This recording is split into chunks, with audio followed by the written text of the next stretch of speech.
Developer Relic have a great affinity with the Warhammer 40k universe. Dawn of War 1 and 2 were both excellent RTS games set in that bleak future where Space Marines and Orcs are fighting their way across the stars. And when the opening cinematic opened for those games, it just got your blood pumping. Right in there in the thick of battle, slugging it away with my bolter, carving through those greenskins. This is what we were all really hungry for. Well, it seems Relic thought so too, which is why they've brought us Space Marine.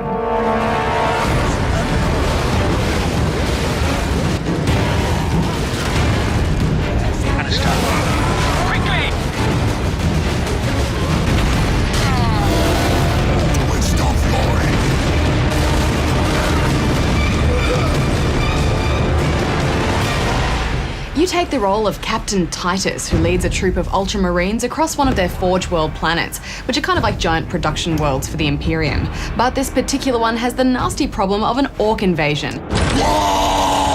So you'll be defending key locations while hacking your way through as many Orcs as possible. Everything about this game captures the look and feel of Warhammer 40k perfectly. From the moment you charge into the fray in your oversized metal suit, you'll be switching between firing a hefty bolt gun and engaging in fierce and bloody melee combat. It's serious carnage, with huge blood sprays and angry cries of rage from both sides. I love good melee, Bajo, and I think they really got the balance just perfect between that close combat and the gunplay. You'll be picking off Orcs in high places or behind cover, when suddenly they'll swarm you from all sides and you're there madly swinging axes, hammers and chainswords in wide comboed arcs around you. It's just so satisfying. I also thought it had a really good health system too. Instead of health packs lying around everywhere, you regenerate health by performing a stun and then hitting B, and this will execute a finisher that will see you getting some health back. Yeah, and it makes those finishes something that's necessary, not just something that looks cool, and it keeps you moving forward. You'll also have a Fury that you can activate during times of distress once you've filled up a meter, and this really needs to be saved for those epic swarm moments. On normal difficulty, this game can still get quite hard in those all-out bloodbath battles, and even if you're trying to regain health by doing finisher after finisher, you can still go down. You either need to switch to a gun that can take out multiple enemies at close range, or make clever use of that Fury to stay alive. Quite possibly my favourite item in this game, Bajo, was that jump pack. Now, you and I share a common love for jetpacks, and I know that this is the kind of game where you couldn't, make your way through the entire campaign with an awesome perk like that at your disposal, but I just felt that every time I got it, it was so fleeting. I mean, I had the first one for a few seconds, and then it wouldn't fit through a tunnel. I had to take it off. Come on. And the next time it ran out of fuel. Out of fuel. Sure, guys. Sure. The freedom of flying through the air like some giant metal fairy, landing with a brutal ground slam that stuns anything nearby. It was just bliss. And those areas were a great break from regular combat too. Raining down death from above, and I loved that axe.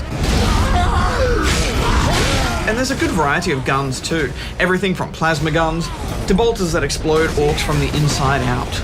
But there was one thing that disappointed me, Hex, and that's that even though there were some areas where you just got flooded with Orcs and enemies to kill, you spent a lot of time just walking through corridors where nothing really happens in big empty rooms. Yeah, or just opening doors, activating switches, or going up and down elevator platforms, and then more running down corridors. I agree. I mean, there was a bit of a missed opportunity here to add some of that great 40k vehicle action. The 40k universe has so many cool mechs and walkers, it was a shame that we didn't see any of those. I mean, look at this guy. Where was he in the game? They should put him in. Awesome.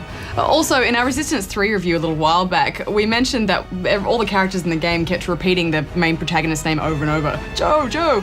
Well, in Space Marines, the words Space Marine will be repeated so many times, it will drive you nuts. Space Marines to kill! Space Marines! Space Marines! Space Marines! Space Marines! What's it called again? Space Marine! Space Marine! Space Marine! We get it, guys. Most of the 40k fans I've spoken to have said the Ultramarines are actually one of the least interesting factions, and that's kind of reflected in the voice acting and story a bit. Rise, guardsmen. You saved yourselves. We thought you did. We would be, my lord, if not for the lieutenant. The voice acting isn't bad, it's just a bit bland, and also the story is pretty predictable. Yeah, it's a case of, oh wow, that guy looks pretty shady. I wonder if he's going to betray me later on. It's a shame it's just so obvious. Also, I've heard that there's this race of space elves which are pretty cool and always working towards their own agenda, so hopefully we'll see an appearance from them if there's ever a Space Marine too. The Marines are impressive though. These guys are 8-foot-tall death machines. They're 1 in a billion warriors that have been recruited, trained, and genetically modified. So making them come to life in a third-person action game was no small task. And I do think Relic have done the Marines justice, but I just wish there was more, particularly on the multiplayer side of things. There are 3 classes, and they are well balanced. The Devastator is a heavy weapon shooter, the Assault Marine is a close combat specialist with the jump pack, and the Tactical Marine is a balance of the two with more speed than the Devastator and more firepower than the Assault Marine. Yeah, you'll have some great moments where you're carving it up with your jump pack and power axe. That is until the other team responds by deploying more Devastators in the backlines to mow you down. Annihilation, which plays like Team Deathmatch, and Seize Ground, which is a node capture mode, are all game types that have been appropriated from the 40k tabletop game, with pretty much the same objectives, and I thought it was nice to see that link to 40k's roots. That being said, with only a handful of maps and 2 play modes, I felt like I'd experienced all the ways to play Space Marine in just one night of multiplayer. Yeah, 2 or 3 of those maps were quite good, but the rest were less memorable.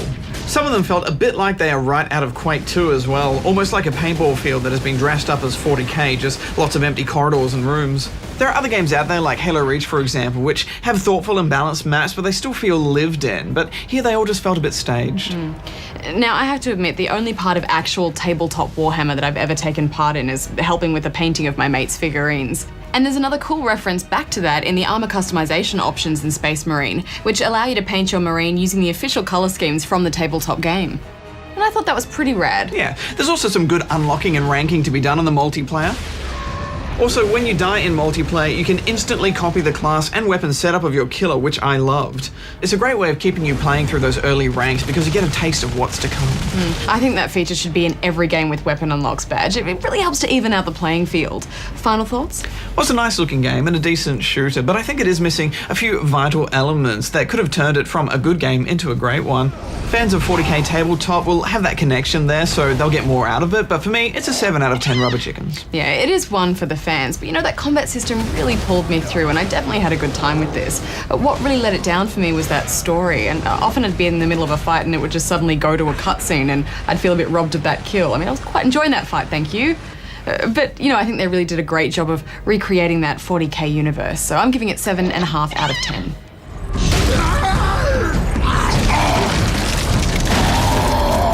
Till next time, gamers, may all your games be good ones. Hex out. I'll do it. Space Marines! Space Marine! It's a bit more like that.